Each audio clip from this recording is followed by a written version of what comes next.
Guys, welcome to the show. What's going on, bud? What's up? It's great to have you gentlemen here. I'm excited to talk about this topic with you because I feel like within the virtual room that we're in right now, we got some experience here. You guys pumped? It'll be a good podcast. I think it'll be a good. Yeah. Is it considered a podcast when it's video too? Yeah. I have no idea why. Yeah. So we don't even have iPods anymore. I lost my iPod somewhere along the way, but they still call them podcasts. Well, I think this will be a good educational service for the shooting sports community. Ryan is super big in the precision rifle side of the house, and is a high level shooter at that in that world. A lot of people in the industry don't get to be at a high level in the sports that they operate in because they're usually dabbling in all of it, like I do. But Ryan's company and his background, and then my company and the things that we play in, I think it'll be a good educational service for all of us. Yeah, I'm really excited to provide this service. Like years ago, we did like a shooter's guide to etiquette with Dylan Easley and Corinne Moser. It was very popular, and this is like a follow up in that vein of like kind of match conduct of like how you conduct yourself in a match as a competitor and what sort of interactions that you have with the industry. So in the room here, we've got, 3 guys that are competitors, 2 guys currently working in the industry. I've worked in the industry in the past. And then I believe all running matches at some point. Like Ryan, I know that you are certainly a very frequent range officer. Jeremy, you support tons of matches and have done logistics for a ton of matches as well. And so I think we have multiple unique perspectives that we can provide to this. Absolutely. Correct. Yeah. So Jeremy, I'm going to give you the first opportunity here because you brought up this topic. You gave me a shout and said, I think this needs to be talked about. And I agree. And we pulled Ryan in here because we know Ryan has a unique perspective. So I guess, Jeremy, what was the what got the wheels turning for you to talk about shooter conduct and interacting with sponsors today? Yeah, so I mean, basically, right? We sponsor a lot. IWI sponsors a lot, and from USPSA to precision rifle to outlaw 2-gun, 3-gun, you name it, we sponsor it. And a lot of times from a competitor's perspective, I would send certs, certificates for people to purchase to get product from IWI.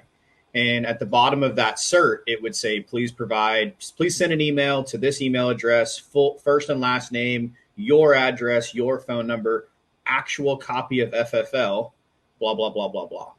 And also the copy of the cert as well. And more often than not, I would get an email from, Dave Hartman that was like, hey, I won this at USPSA Carry Optics Nationals. What do you want me to do next? Well, all the information's at the bottom of the damn cert. Follow the directions and life would be so much easier for you. And then it comes, so then I get emails back from the shooter that's like, oh yeah, here's my first and last name. The store is Ed's Gun Shop in North Carolina. Cool. Call Ed, have him email it to me. I've already donated the product. I'm not chasing your FFL down for you. And so as this progressed, right, and then I started talking to other manufacturers in the industry, and I think there's just a big gap between how competitors understand and how they interact with the industry. Because at the end of the day, I'm running a fairly large organization. So is, Ryan's, like he's answering 2 phones today on top of this podcast right now. Mm-hmm. So you all would make our life so much easier as shooters if, one, you follow the directions and then other things that are going on from there.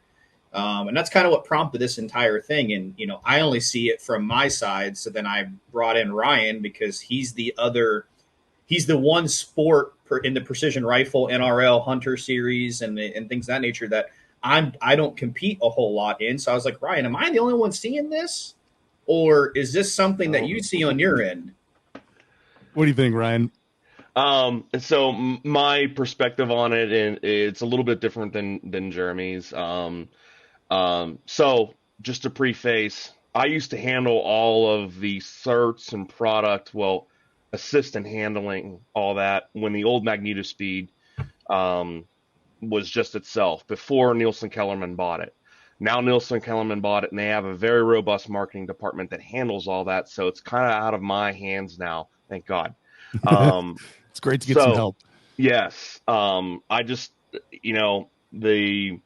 the view that I see is, reading the instructions goes on the technical support side of, don't shoot your chronograph bayonet, and, don't put the metal, alignment rod down your bore and try to shoot, that kind of stuff. But yeah, that happens. But to add on to what Jeremy says is that to bridge that gap, a lot of competitors aren't part of the industry. A lot of competitors don't know what's going on behind the scenes. A lot of match directors don't know. There are many match directors that are very well involved and know, because they've either worked, put on a lot of matches, and have had long experience. And I'll name a positive name. George Gardner. I mean, when he throws on a match and you see his name come across your board for donations, it's George Gardner from GA Precision, or it's Jacob Bynum from Rifle Zone. And this is strictly in the precision rifle world. Those names are cemented, and you know that they're going to put on a quality match. You know that they have the longevity, and they have the industry contacts because they've been doing this for a long time. Where the disconnect is, hey, I just want to start up an NRL 22 match or a PRS rimfire match. I've never match directed before. I have 30 people, and how's this process go? And we have made it simple at MagnetoSpeed and Kestrel Ballistics. Kestrel Ballistics has a donation link. All you do is go fill that out, and it goes straight to our marketing department, and we review it. And most likely you're going to get a cert. And there's different criteria, and we don't need to go down that rabbit hole. But I'll back up what Jeremy says is, we put this stuff out, read the instructions on these certs. If you have an issue, that's when you contact. If you can't get the cert processed or you can't get the code to work, that's your time to contact us. But if the instructions are there, follow them so that you can get your order in as easy as possible without taking our time away from handling other issues like customer support. Mm-hmm. Yeah, I think that's a really good point. In the cert thing, it's a little bit more complicated when there's like an FFL involved, but still following instructions is going to lead you to success. I know, as a largely male dominated sport, we don't like to read instructions, but they're there for a reason, and they're important. And I'll say that, a couple years ago, I worked at a rifle company and ran certs for matches and stuff like that. And I basically used Jeremy's best practice of like putting the instructions at the bottom of like, provide me all this, and we'll get you your product out to you. And exact same experience. Super, like I would get DMs on my personal Facebook of like a photo of the cert with nothing else. I'm like, congratulations. Like, let me jump in on that. And this is for any industry reps that are marketing, technical support. Establish your boundaries right now with your social media. That's so good. Establish your boundaries right now with your social media, especially your personal accounts. If you're running a company account, that's free game. That's the company account. But when it's your personal account, establish those boundaries. And I won't drop any names, but there's a couple of us that, like, if you message us up at 10 o'clock on a Saturday night, you're either going to get one of three replies. The zero reply, which I'll wait until Monday morning. This is my email, it's after hours. Or if I know you and I'm on at least a somewhat good friendship thing, I'm going to be like, hey, expletive. Email me on Monday morning and I'll be able to take care of you because I'm busy doing my stuff now. Absolutely. So, and the same thing applies to at matches too. And we can go into that a little later. But establish your boundaries with your social media. I mean, I know my core group of friends. There are people that I'm really close with in the shooting community that have become friends, pseudo family, and they can pretty much text, call, or email me, text, call, message me anytime at night. And because, we've gotten close like that. But the 90% of other people are not. And I've had to establish boundaries like that. And it just establish your boundaries, because you boundaries cannot are be super working important. Saturday night or Sunday morning. And I've even been accused of being an asshole on the Sabbath for not answering messages Sunday morning. So, well, and with that, right, I think the boundaries also go within the match, right? When you and I, right, when we show up to a match, we're there to compete.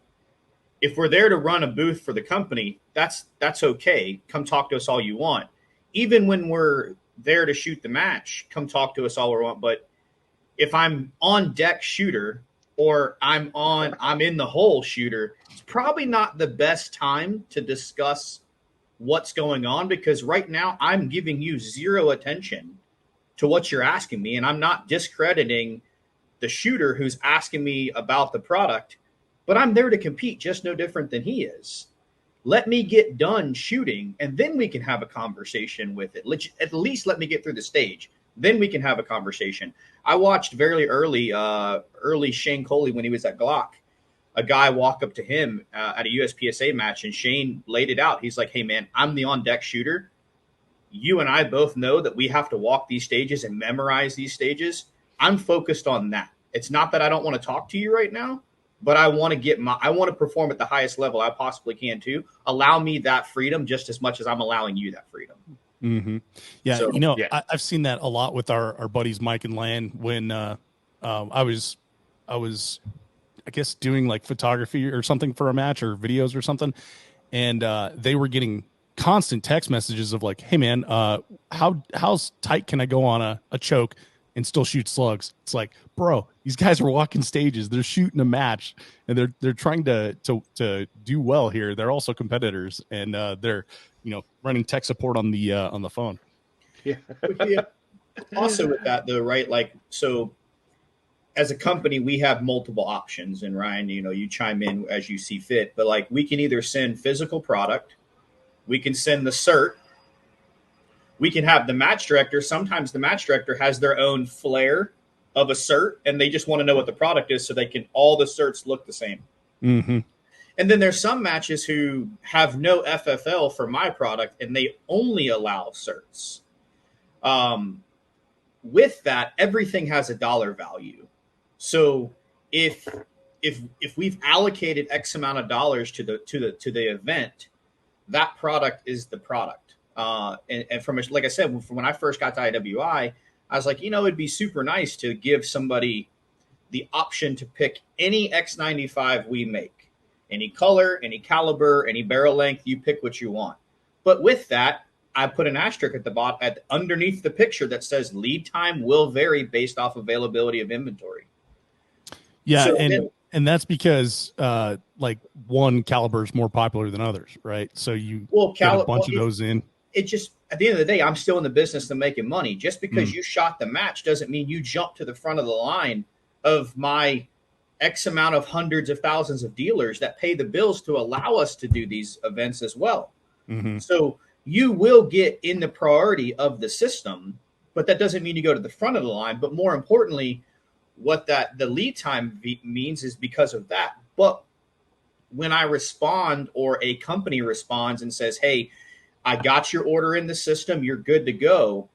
The problem with that is two things come along. There are companies who have just ghosted competitors, and that leaves a black, a goose egg on people's face, right? And in many cases, like, I chime in and say, hey, I got your order. It's in the system. I have no available lead time for that product right now. You will get your product, but I don't have a lead time. What that usually turns into is an email every Monday morning, just checking in. Man, if I had a lead time, like, trust me, I'm in the business of making money, and I was provided a service when I sponsored the match. I want to fulfill the end of that deal. You picked a product that I don't have in stock. Can I jump in real quick there? So two things I want to clarify is these are like marketing dollars, like this is an expense for a company to provide prizes, right? So, one, be grateful. Yes, you want it. And like, I think from the like monkey perspective of like, I get banana, give me banana, like, yeah, but someone is giving that banana to you. That's one thing I want to say. And then the second thing is, and you guys can correct me if I'm wrong, but as multinational companies and multi-million-dollar companies, you guys probably have a CRM, right? What is that? Customer resource management, where you put in an order and then that order is fulfilled. It's not like Jeremy is going and grabbing your rifle and stuffing it in a sack and then sending it out to you with with the post office.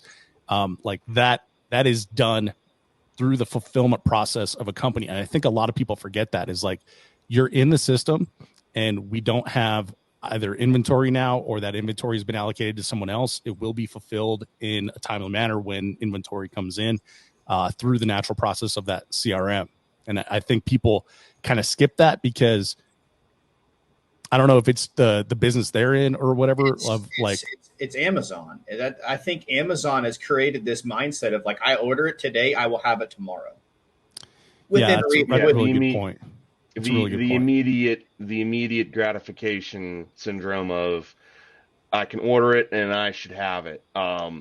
So to kind of CRM, it's funny you mentioned that. The old Magneto Speed, it was very direct where orders would come in and they would populate and our shipping guy would immediately start packaging stuff out.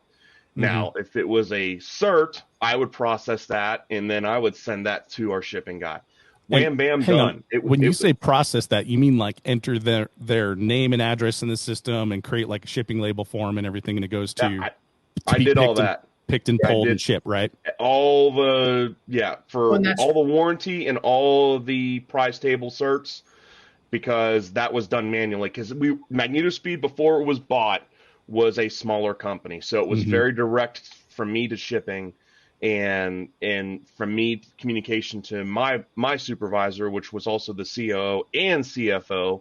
So it was much more condensed. Now, I mean, Nielsen Kellerman, the parent company of Kestrel Ballistics and Magneto Speed, is much larger. So there is a shipping department, there is a sales department, there is a sales team, there is a technical support team. So now, again, still automated, but I'm removed from that, and which makes it a lot, I think, streamlined better.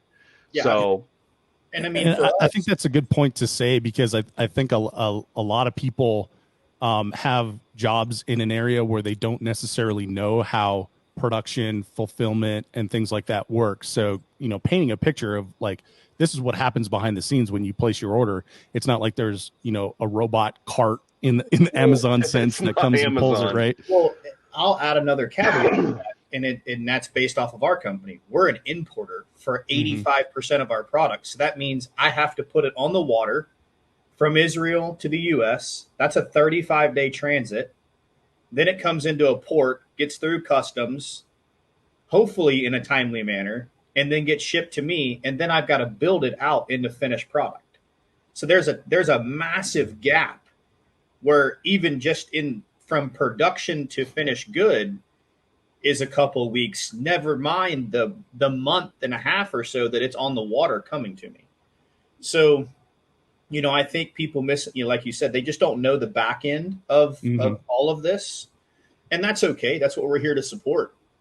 And look, I think everybody can agree from a factory standpoint, even when you were at the rifle company, Dave, that look, competitive shooting sports is amazing, and the more and more people that we can get into them, the more. I'm a firm believer in that the Second Amendment will always ride on the Constitution, but it'll ride on the back of competitive shooting, because at the end of the day, people get tired of standing in a stall at a range and shooting flat-footed, or not able to shoot distance, and they can't do what they want, or a float board, or give them any unique prop. If all they can ever do is lay in the prone and shoot tiny little groups, which we see that often online, that's great, but you can only do that so much before you're bored with it. Then you get them out competing in in PRS and NRL or USPSA and 3-gun, multi-gun, and things of that nature, you start seeing the evolution of product and the evolution of the shooter. So I'll interject on that, because precision rifle, the evolution in the last 10 years, I remember when I went to my first PRS match, and I would have never imagined seeing the rifles and some of the gear and some of the attachments and accessories that are now used today 10 years ago. Yeah. And not only not used today, but our standard practice. Exactly. Used today. Yeah, Ryan. So we did a video when I was at Comp Expo a couple years ago, and that was my first NRL Hunter match. And you remember me telling you, like, "Yo, Whiskey, what the heck, man? Like, all this stuff has advanced so much. Like, what I had pictured in my head as, a sniper thing from watching like Tom Berenger movies on repeat, and was so, and not having like real world practice, was so off from what the current state of the art was, and that was even 2 years ago. But yeah, just the advancement from the competitive shooting standpoint was just wow, incredible. Yeah, just and incredible. You bring up the NRL Hunter, and that is that is something that is trying to bridge a gap within the precision rifle realm, as I oftenly call the firearms industry the kingdom.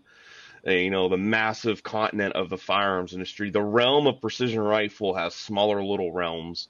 Oh man, and, so nerdy. I get so nerdy on this. So the kingdom of precision rifle has the realm of PRS and NRL Hunter, and that's competition. And then you would clump ELR and all those, the competition sports, and even then there's little subsections of those. But the biggest is hunting. The biggest for a bolt action rifle market is hunting. And you can argue all day long that, hunters don't drive the market, but they do. But they're not the most visible, because it's been ingrained in American society that hunting is part of us. Competition is also part of us, but it's not. It's much smaller in the demographic, in number and size, but it's the most visible. So Brian Sane, AmericanSnipers.org, great guy.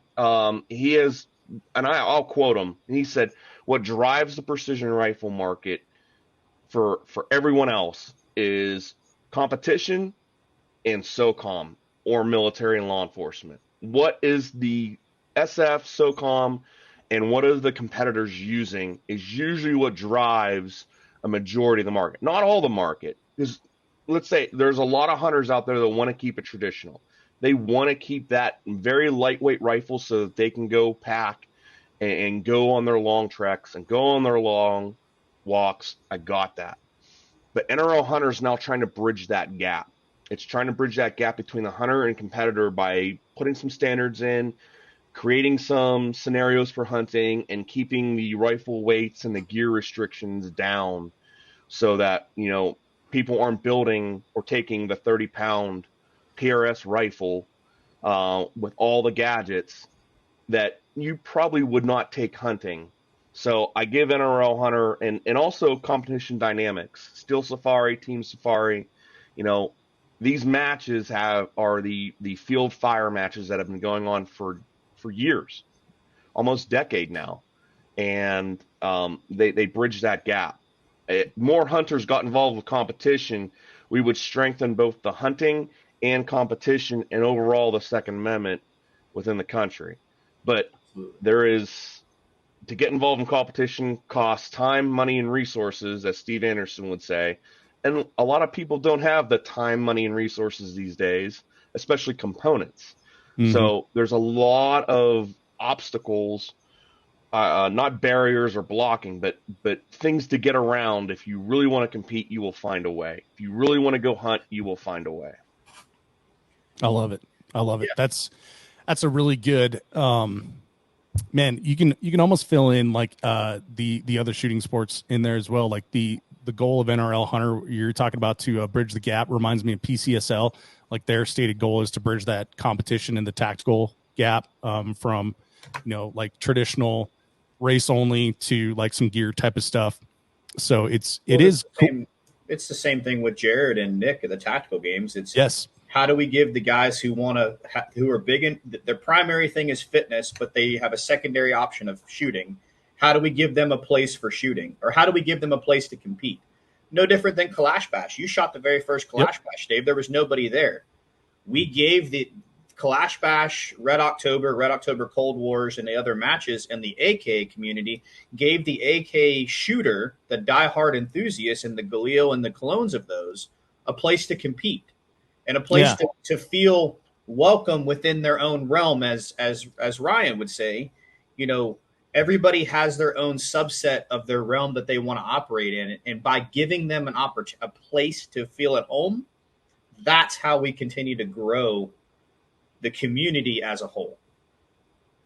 I love that. So I guess then, to turn it back to our, or to kind of twist this into our topic for today, then the sponsors playing a very important role in that, but it's also advantageous for sponsors to be there because they're seeing its marketing dollars with the, the problems that we have with we being shooters and, free Americans have with social media and advertising. Firearms industry cannot advertise on television, or maybe advertise on radio, but does anyone listen to radio? So your options go lower. Facebook won't allow you to do ads. Instagram won't allow you to do ads.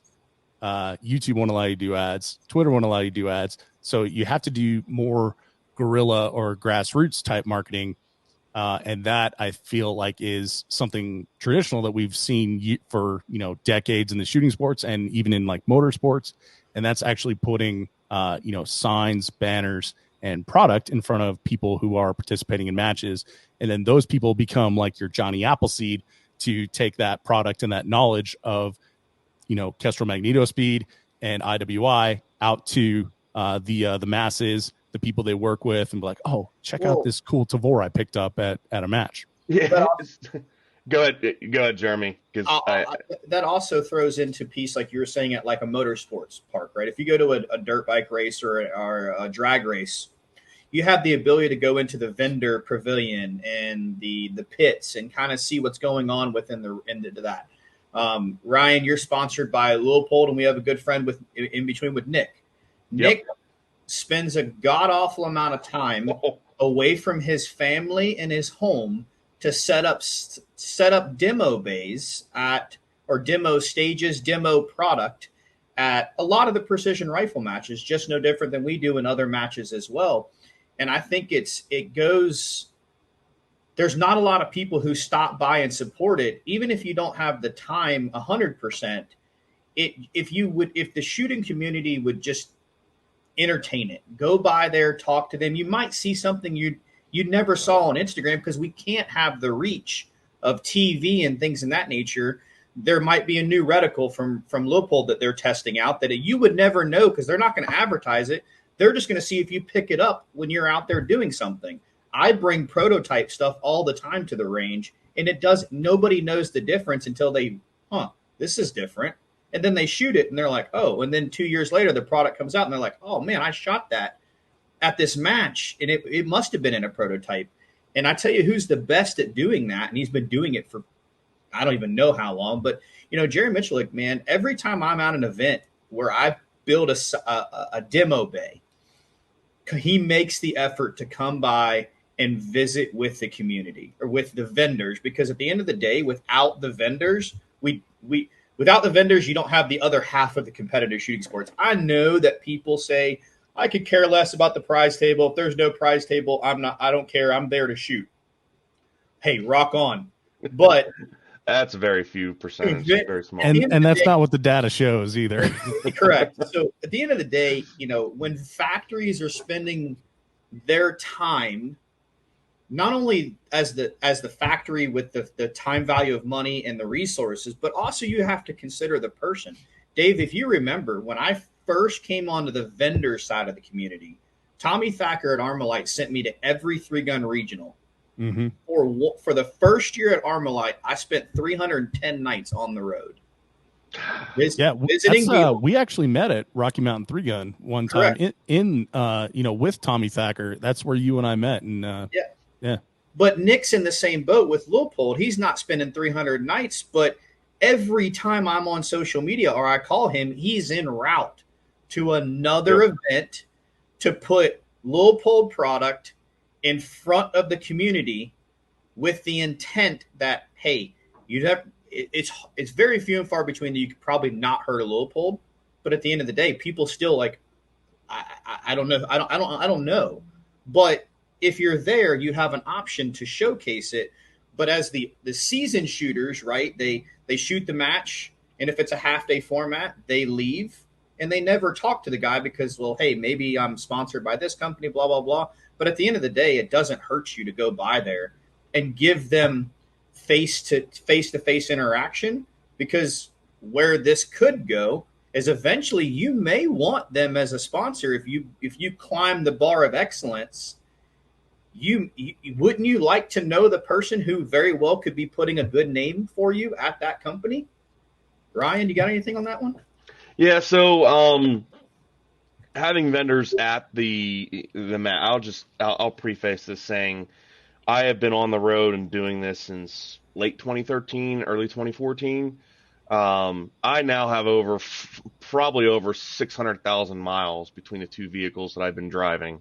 I want to break that 1,000,000-mile mark for matches here in the next couple of years. But a lot of time on the road, a lot of time going to matches. When MagnetoSpeed, when we brought out the T1000s, prime example, I was going to matches a lot. That was to have the T1000s on the target, showcase them to match directors, and generate the buzz of, hey, you have the ability to make targets a little further, a little smaller, and put this on it, and your spotters will see it, and now people's hearts will be crushed that they can't call their own impacts when that light doesn't flash. So 2017, 2018, that 2016, 2017, 2018, man, I was on the go. I still am. I would say I've backed off just a little. But having the vendor at the match, having the tent at the match, there has not been one single match that I've had a vendor tent where no one has showed up and talked to me or asked questions. And I'm also there to address issues. Hey, I have an issue with this. What can I do? Hey, here's my card. Email me Monday morning. We'll see what we can do. I've handled a lot of technical support issues on the range at the match, which goes back to the conduct or the protocol of, hey, I'm on deck and I'm shooting. It's not the best time to bring up your chronograph and say, hey, this thing's not reading, or hey, my Kestrel's not calibrated. What do I do? I mean, I got my rifle in my hand. I got my bag. They're calling my name, and I'm like, bro, really? I'm like, I'm holding my rifle. The mag is in, the bolt's back, and I'm holding my bag. Hey, I got a Kestrel issue. Cool, that can wait until after the day when we're done shooting, or Monday morning. I am getting ready to shoot a stage. I mean, it's happened. I've had my bag in my hand, my rifle, and I'm like, really? And the RO is like, are you ready? And I'm like, no, I just had someone come up and try to ask me a question that their compass wasn't calibrated or their chronograph gave them an error message. Give me a minute to reset here, bro. But I mean, like, I'll agree with you. Like, I've never goose egged, right? But I think we can honestly agree that if there's 100 people at the match, what do you believe? How many of those people came by and hung out with you, Adam? If you had the actual booth set up? Oh man, I mean, I would say, God, 100. I'd probably have a quarter percent. So there's still 75% of people who aren't interacting that have no problem pulling the prize table product, but don't want to invest 10, 15 minutes just to go see what you're going on. And a lot of people, what they don't realize, and potentially in your world as well, like I said, we use a lot of these events as research and development phases. Yep. I need rounds down range. How many people comment on a firearms manufacturer that's like, if you need a beta tester, please let me know. Anytime new idea goes out, or a new product release is you just go down the comments. Hey, I'm here for beta tester. Here, I'm for beta tester. Here, like just down the list. Meanwhile, we've already had our pool of beta testers selected by then. Sorry, you're a little late to the show. But even still, right, if you wanted to shoot some of this product or test some of this product, 9 times out of 10, it's sitting in the booth. Well, let me jump in there real quick. So, like, I think it depends on the match and the discipline, and maybe you guys can chime in on that one in a second here. But I shoot a lot of 3-gun, and I don't feel like 3-gunners go to booths, and it's sad to see. And when I worked at a rifle company, we never put a booth at a 3-gun match because I knew people wouldn't go, even if we had new product. However, I have seen some of the coolest stuff at booths, and I've seen some dumb shit too. But I've seen like new products that I would never get the opportunity to use because I wouldn't ordinarily seek it out. Like the biggest example in my mind is when EOTech came out with an LPVO.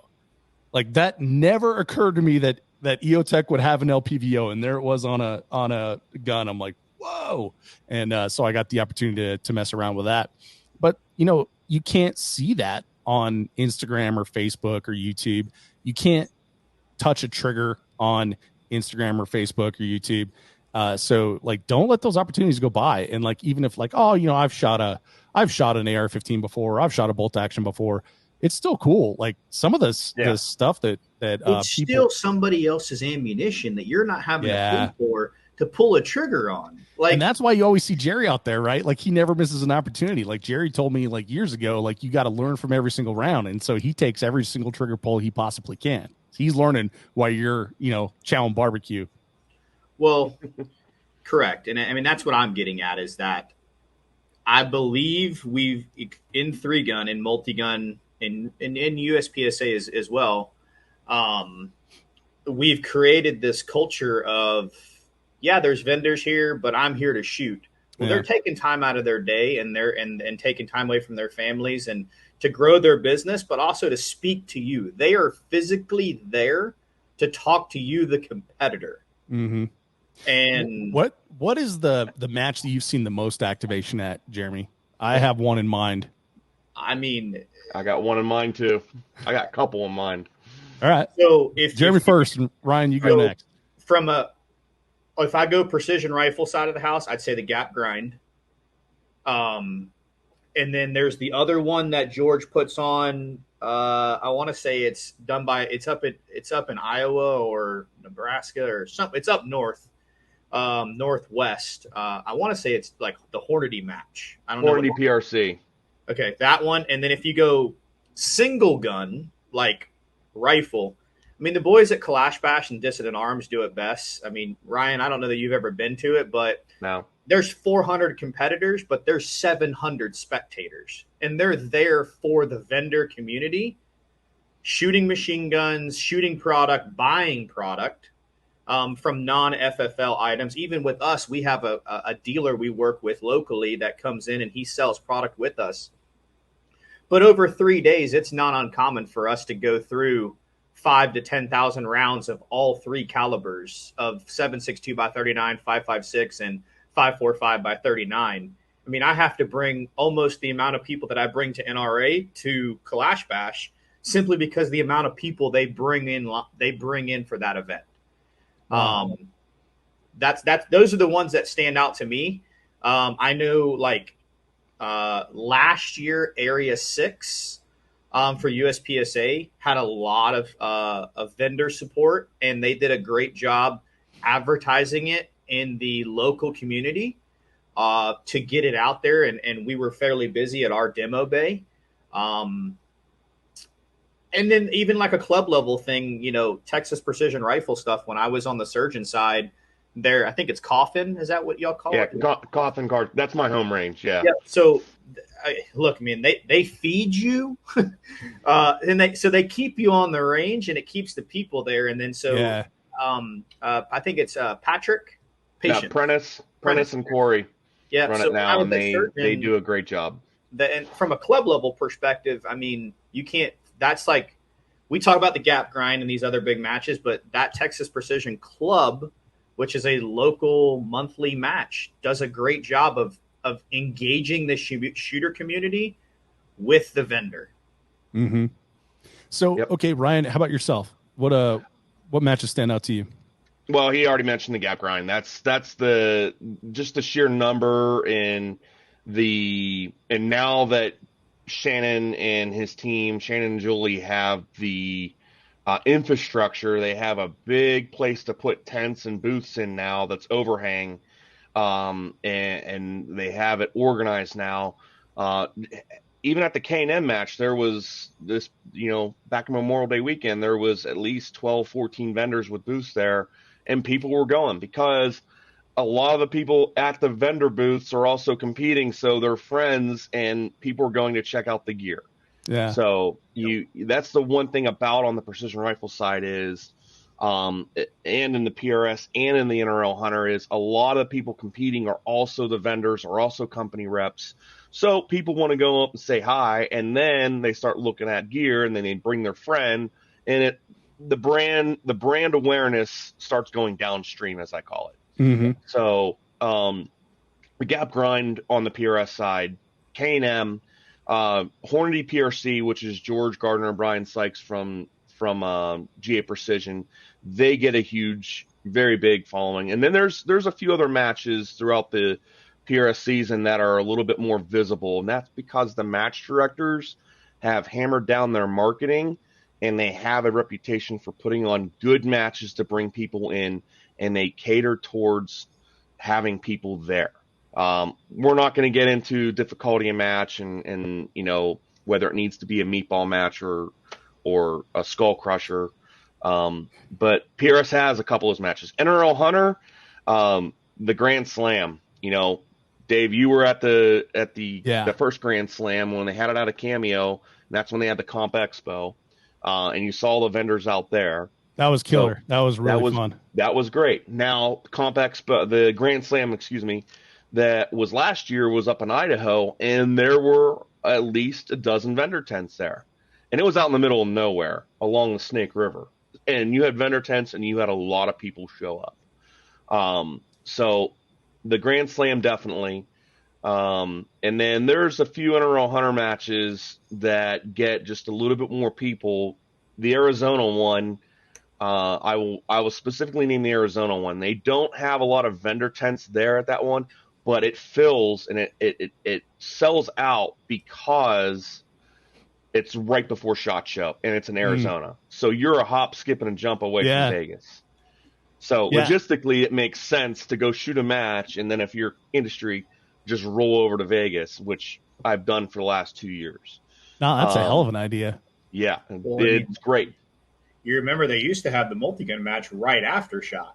So I didn't want to bring that up, but I was just thinking, like, it'd be much better to have it right before SHOT, because after SHOT, everyone's so smoked from standing on concrete all day. I would not be able to do a match right after SHOT Show. Yeah, I did go shoot the after match, and it was just a like club match, but it's like, hey, you're here, why not do it? And it's tough to bring your gear, especially when you're traveling for work and stuff. But I did shoot it one year, and it was a shitload of fun. It was a really great time, and it was a really good match. So, I guess the two that stand out for me, you guys both stole from me, so thank you for that. And that would be Kalash Bash, which was the number one I was going to say. And then second was the Grand Slam and Cameo that was at the same time as Comp Expo. But I really do think it's a cultural thing of like going and visiting the sponsor booths, and I think the novelty and the excitement around the platform that the people that are at Kalash Bash exhibit is remarkable, and they want to shoot everything, and they want to touch everything, and they want to talk about everything. And I think that's really cool. So that, as a primarily a 3-gunner, but a citizen of the world, I think that is something that we can, as 3-gunners, do better, is visit all the booths, because I think also people just need to also understand that, how do I word this? Like, Ryan, if IWI is going to sponsor an event and I'm also going to shoot it, it's also meaning I'm bringing people that are probably going to shoot the event Friday with staff, and then they're going to work the booth Saturday, Sunday. I'm in the position now that I am in a very fortunate where I really like the precision rifle, or not the precision rifle. I like all the competitive shooting sports, and I see the value in it from a company's perspective, not only on the product side, but also the branding side. So all of that can be flipped, and we see it every day in the industry where the person who makes the decision goes to another company, and that company the original company kind of fades away from the competitive shooting sports, if that makes sense. Yeah, I can think of one specific one, and for you, Jeremy, that I don't see anymore. Yeah. So my point to it is that the people that are going to be working my booth while I may be shooting the match Saturday, Sunday, the people that are working my booth, if they have a positive experience at these events and another person comes into my chair and like I did when I got here at IWI, like, tell me about like what you like, what you don't like. But if they've have positive interaction with the consumer base and the person that's in the chair says, hey, I'm debating on sponsoring this event, we've never done it with this company. If they can then preach that, yeah, we have great interaction with people, it's great for our product, it's great for our brand, then it just means the progression of companies continuing to invest dollars back into this side of the industry. Whereas if all you see at the booth are your homies and that's all you ever talk to, well, hell, I'm gonna see them in NRA and SHOT Show and every other place that I have to go to. Is it worth putting the dollar value, which can be a whole nother topic that we'll do later, of match directors aren't getting any cheaper on what they want product wise, value wise. So I believe there's an unspoken part of, to ensure that we can always continue to count on the industry to support the back end of the competitive shooting sports, is to provide a positive experience for the people who are there at a lower level. Yeah. Because those people are going to continue to progress the chain. And a person that is a normal sales guy today being stuck at a booth at IWI in 7 years can be the director of sales and marketing or the director of marketing at insert said company. Mm-hmm. If I came into this industry brought up under somebody that very much enjoyed the competitive shooting sports, I knew nothing about it. As I got more and more involved, and unfortunately Tommy was a three-gun nation champion from his FN days. But then I also had Walt Hasser, who was going over and doing precision rifle stuff. So I got indoctrinated with all of it very quickly. And I try to do that with my guys so that if they are to leave IWI and go on to another company, even though that other company might be a competitor of mine, I want them to have a positive experience within the competitive shooting sports so they can continue to put dollars into that. And that has to come from the competitors interacting with the industry, if that makes sense in a roundabout way. No, that totally does. And let me add on to that is, so Jeremy, you're the vice president of sales and marketing.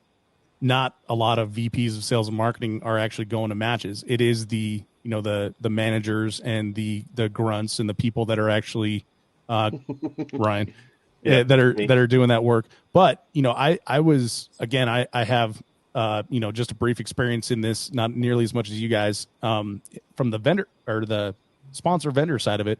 And, we had weekly meetings of like talking about marketing plans and board, in our board meetings and everything. And it was easy to apply dollars next year to things that we had a positive experience and an outcome this year. So I counted the people that came to visit me at booths, the people I talked to at matches. And, that's across like, NRA, trade show, or what's the other one? SHOT Show, all the other things that we went to. Like I was counting the people that we interacted with, and the thing I want to go to next is the aftermath, right? So I would count social posts that they would tag our company in and things like that. And the thank you notes I got, and those were put in charts because the world runs on PowerPoint apparently.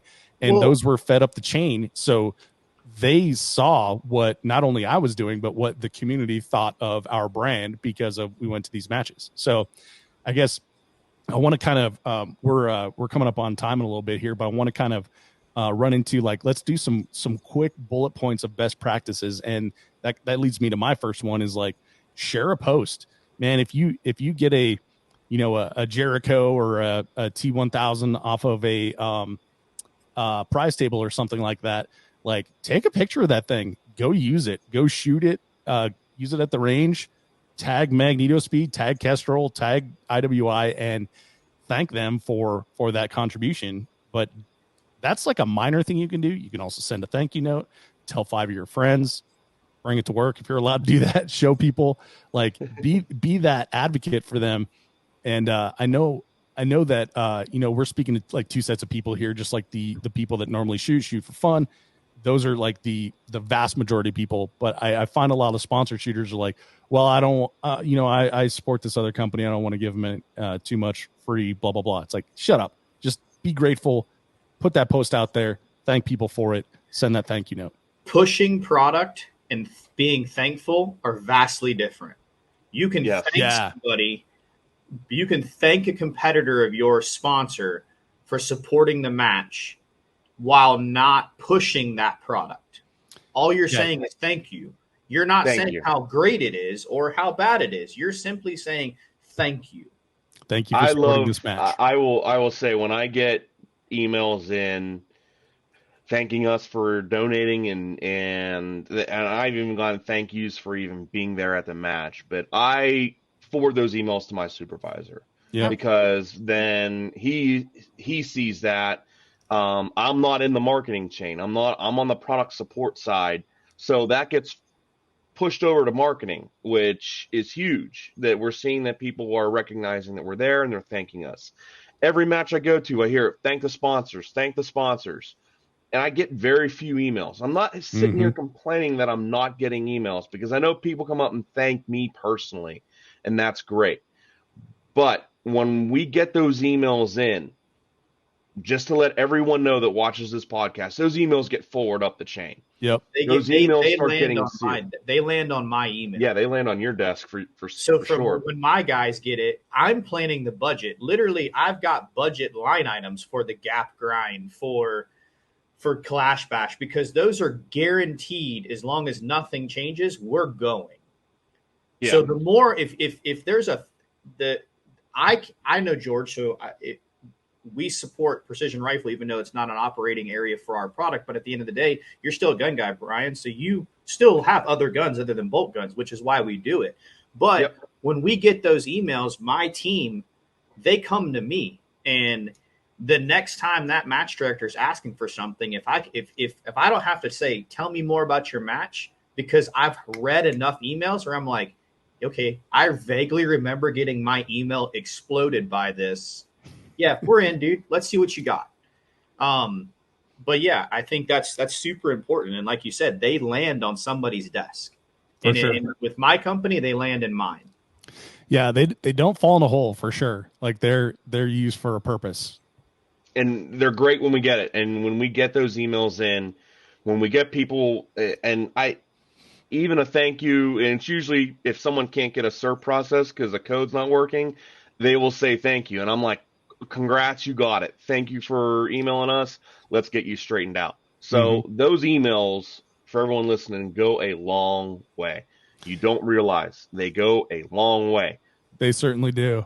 So, Ryan, what are a couple other things that you can think of that are best practices for shooters to do interacting with sponsors, either at or after a match? Be genuine. So, during a match, if you know someone's a vendor or a sponsor, thank them. Most everyone's friends within the precision rifle side, and they know each other because the matches have been going on so long. Go up and thank them. Go up and ask them how they're doing. Go up and be genuine. Matches, I will say, it's double-edged sword. If you're looking for a sponsorship,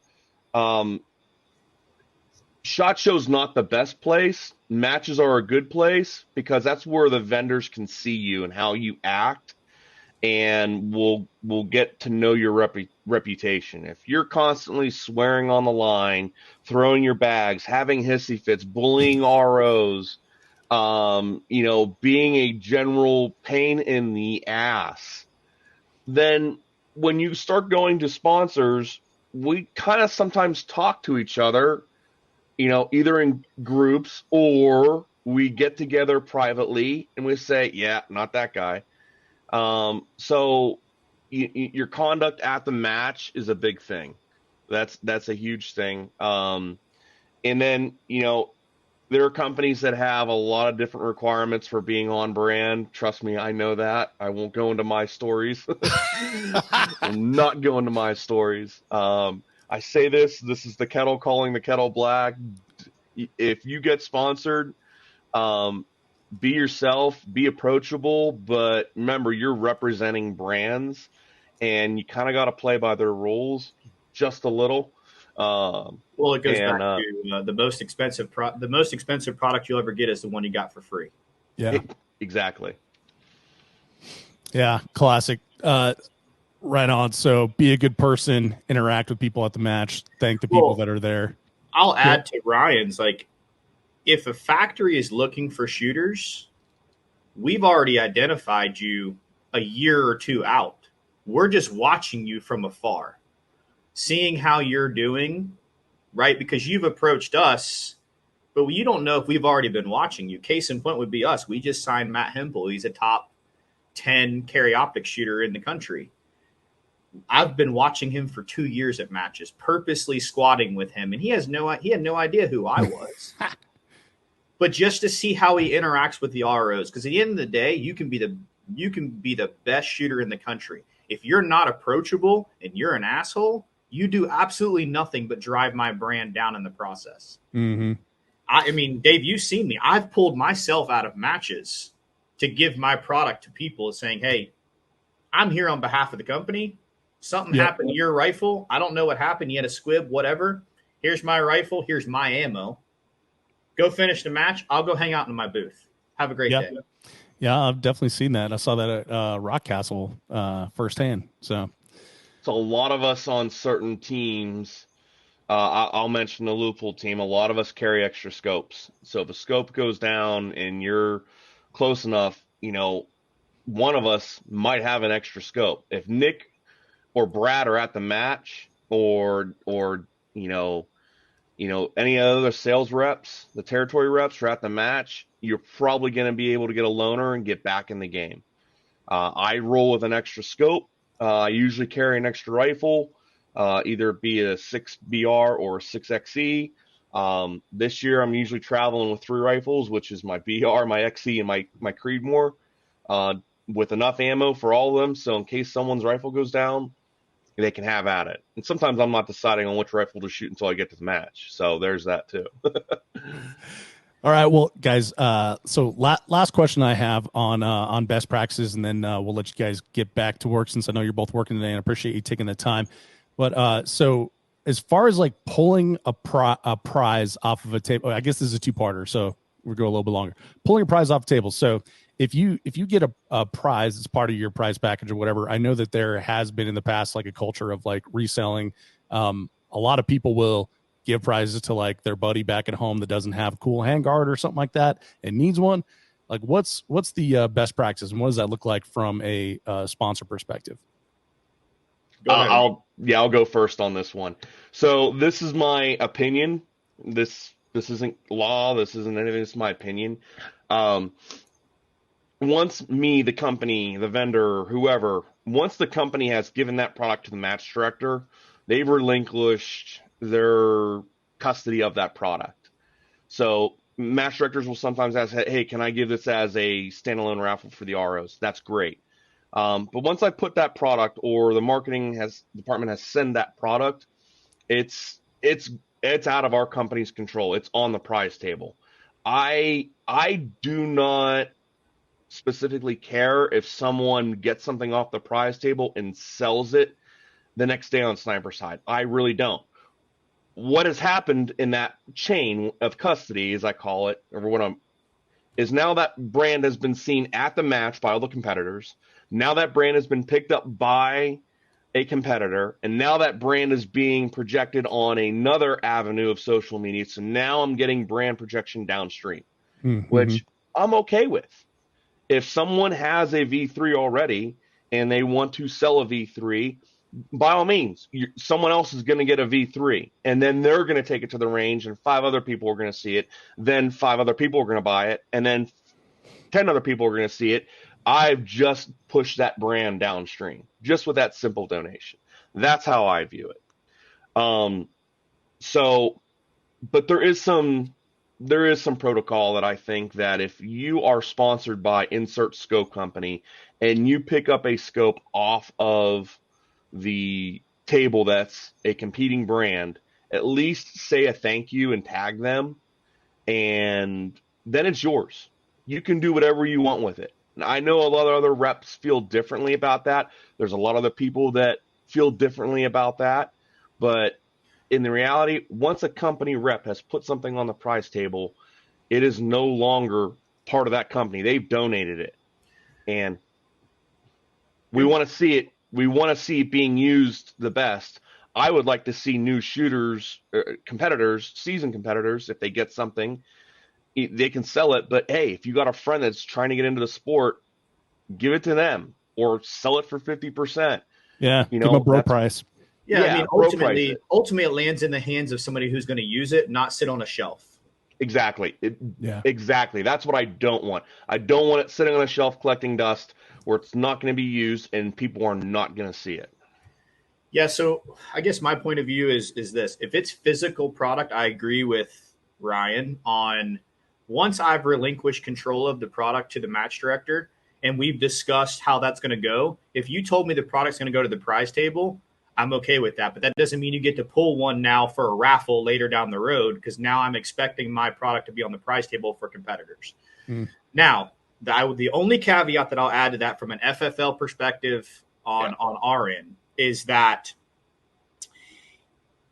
in certain matches, if the company gives you a cert and Ryan Hay picks up the cert, a lot of times the match director will log Ryan Hay IWI cert 1, and I get that list because I should be getting. If I gave 5 certs, 5 people took my product. The reason why that's happened is because, unfortunately, there are thieves in this world, theft, and I've had people make copies of my certs. I'm dealing with one right now that I'm 99% certain, 1, because the cert code's already been used, and 2, he says he shot this match, but I can't find him on practice score at all. Yeah, I've experienced this as well. So my point is that this has happened to me too. If Ryan Hay pulled the cert and he sold it to Dave Hartman, I would hope that Ryan sends an email to Jeremy at IWI. Hey, I've sold the cert. I appreciate you sponsoring the match, but I'm going to get the product to somebody who needs it. Dave is now in control of this cert. Dave, please provide all the information. This way, I'm not sitting here questioning Dave. How'd you get this cert? Yeah. Because the match director told me Ryan Hay got the cert. And that puts the sponsor in such a weird spot too, because now it makes you like the bad guy, because you're like, hey, because now you're questioning like a potential happy customer, right? Well, maybe not. Whatever. Potential happy individual and owner of your product, and you have to start off that experience with a like, where did you get this? Because you weren't even at that match. Correct. So yeah, don't make it weird, right? Help us out. The other piece that I'll add to that is if you grab a cert and that cert's worth $1,000 product and you want to switch it out to something you would like to get from the company, there's a couple ways you can go about doing that. But I can tell you the surefire way to be told no from me, at least, is when your expectation is for me to issue you a UPS label to return that back to me. I've already paid freight to get it to the match that you picked it up from. If you want to return it back to me and use that dollar value to get something else, we can discuss that. But there's also some back end stuff that becomes a problem from a manufacturer budget perspective. Even if you're gonna, it's still $1,000, and I'm gonna give you more money. It's a little bit more convoluted and simple like that. But I've had it where competitors are like, hey, I would like to send this product, a Jericho back, and I want an X95. And okay, cool.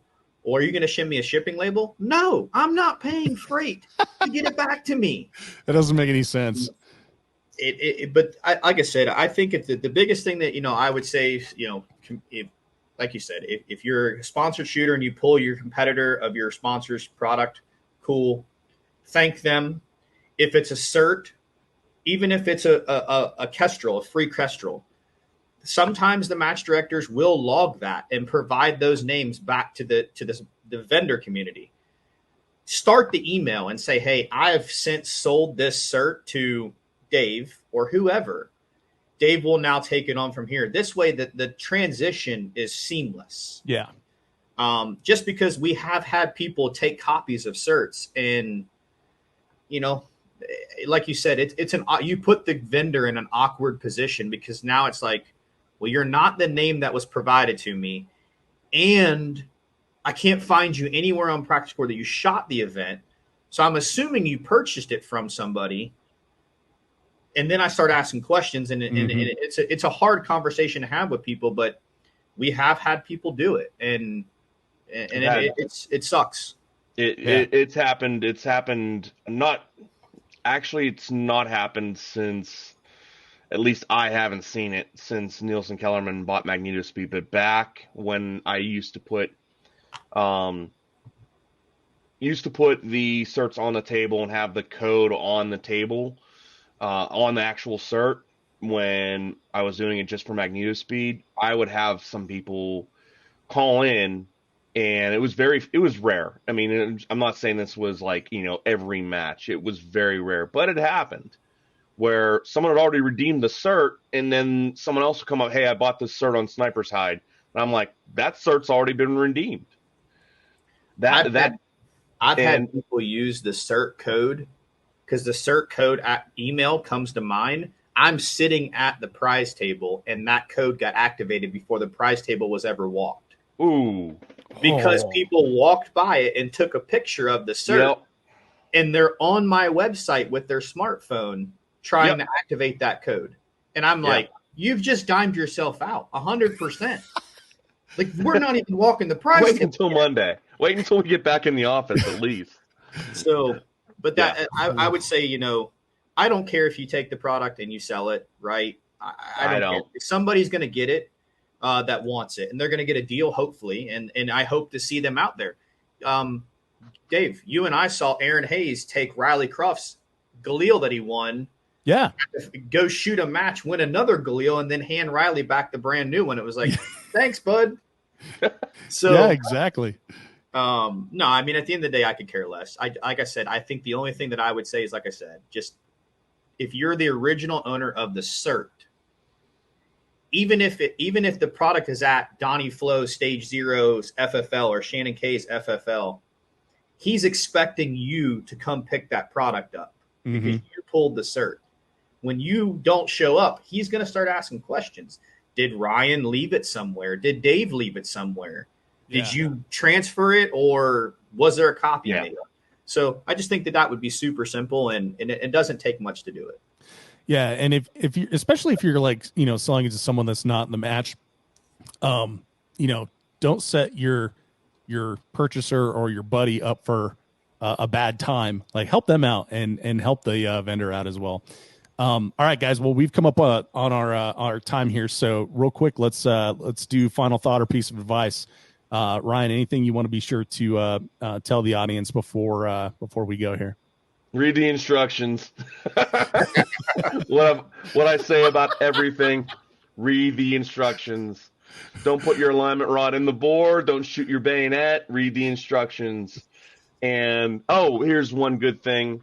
Don't get on Facebook and complain about something until you've contacted the customer service. Yeah. Because we can't read all the Facebook posts and see where you're complaining.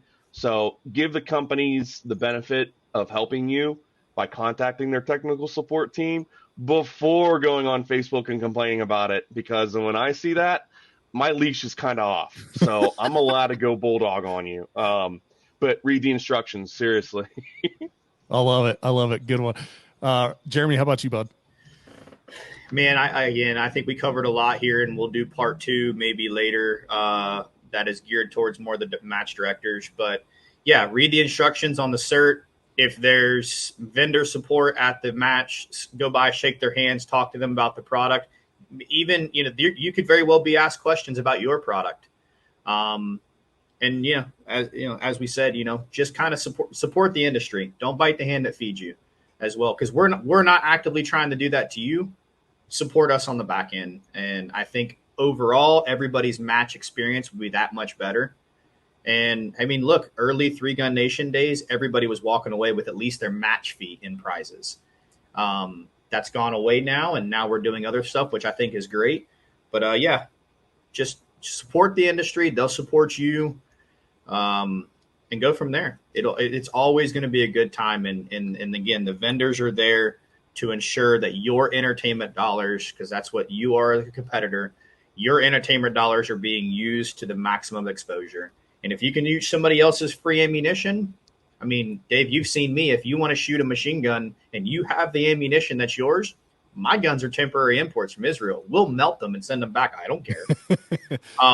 That's actually my favorite thing to do. So come by and shoot, come by and interact. You very well could win some prizes, because sometimes these side stages or these demo booths have competitions running within them. And sometimes they're raising money for great causes. So go by, check it out, and I think you'll enjoy them. I love it. Well, Jeremy, Ryan, thanks for being here, man. I appreciate both of your perspective on this, and thanks for taking the time out of your work day to chat with me. Anytime. Good times. Thanks for listening, everybody. We'll see you on the range. Part 2 coming soon. Part 2 coming soon. Yes, sir.